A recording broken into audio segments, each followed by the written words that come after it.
प्रथम प्रणाम किन्ह सिरुनाई, बैठे पुनि तट दर्भ डसाई। जब ही विभीषण प्रभु पहि आए, पाछे रावण दूत बैठाए। उन्होंने पहले फिर सिर नवाकर प्रणाम किया, फिर किनारे पर कुश बिछाकर बैठ गए। इधर जो ही विभीषण जी प्रभु के साथ आए थे, तो ही रावण ने उनके पीछे दूत भेजे थे। सकल चरित तिन्ह देखे, धरे कपट कपि दे। प्रभु गुण हृदय सराहे, शरणागत परने। कपट से बानर का शरीर धारण कर उन्होंने सब लीलाएं देखी। वे अपने हृदय में प्रभु के गुणों की और शरणागत पर उनके स्नेह की सराहना करने लगे।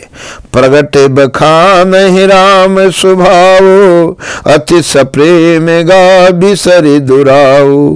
रिपु के दूत कपिन तब जाने, सकल बांध कपि से पहियाने। फिर वे प्रगट रूप में भी अत्यंत प्रेम के साथ श्री रामचंद्र जी के स्वभाव की बड़ाई करने लगे। उन्हें दुराव कपट भेष भूल गया। तब बानरों ने जाना कि ये शत्रु के दूत हैं, और वे उन सबको बांधकर सुग्रीव के पास ले आए। कह सुग्रीव सुनहु सब बानर, अंग भंग करि पठवहु निश्चर। सुन सुग्रीव बचन कपि धाये, बांधि कटक चहु पास फिराए। सुग्रीव ने कहा, सब बानरों सुनो, राक्षसों के अंग भंग करके भेज दो। सुग्रीव के वचन सुनकर बानर दौड़े। दूतों को बांधकर उन्होंने सेना के चारों ओर घुमाया। बहु प्रकार मारन कपि लागे, दिन पुकारत तदपिन त्यागे।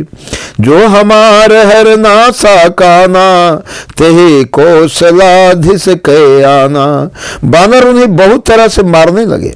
वे दिन होकर पुकारते थे, फिर भी बानरों ने उन्हें नहीं छोड़ा।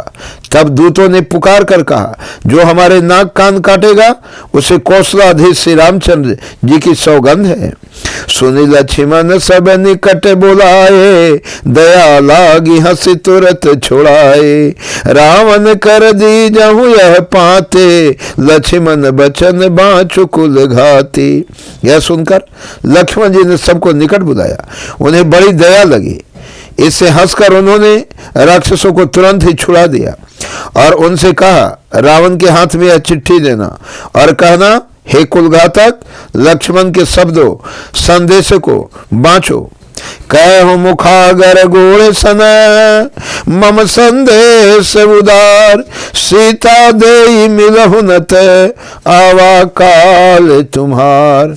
फिर उस मूर्ख से जबाने यह मेरा उदार कृपा से भरा हुआ संदेश कहना कि सीता जी को देकर उनसे श्री रामचंद्र जी से मिलो, नहीं तो तुम्हारा काल आ गया समझो। तुरत नाई लक्ष्मण पद माथा, चले दूत बरनत गुण गाथा। कहत राम जसु लंका आए, रावण चरण शेष तिन्ह नाए। लक्ष्मण जी के चरण में मस्तक नवाकर श्री रामचंद्र जी के गुणों की कथा वर्णन करते हुए दो तुरंत ही चल दिए। श्री रामचंद्र जी का जस कहते हुए वे लंका में आए और उन्होंने रावण के चरणों में सिर नवाए। बिहसी दशानन पूछे बाता, कहसिन सुखयापन कुशलाता। पुनि कहूँ खबरी विभीषण केरी, जाहि मृत्यु आई अति नेरी। दशमुख रावण ने हंसकर बात पूछी, अरे सुख, अपनी कुशल क्यों नहीं कहता। फिर उस विभीषण का समाचार सुना, मृत्यु जिसके अत्यंत निकट आ गई है। करत राज लंका सठ त्यागे, होय जब कर कीट अभागी। पुनि कहूँ भालू की से कटकाई, कठिन काल प्रेरित चली आई। मूर्ख ने राज्य करते हुए लंका को त्याग दिया, अभागा अब जौ का कीड़ा घुन बनेगा। जौ के साथ जैसे घुन भी पीस जाता है, वैसे ही नर बानरों के साथ वह भी मारा जाएगा। फिर भालू और बानरों की सेना का हाल का, जो कठिन काल की प्रेरणा से यहाँ चली आई है। जय हिंद दोस्तों।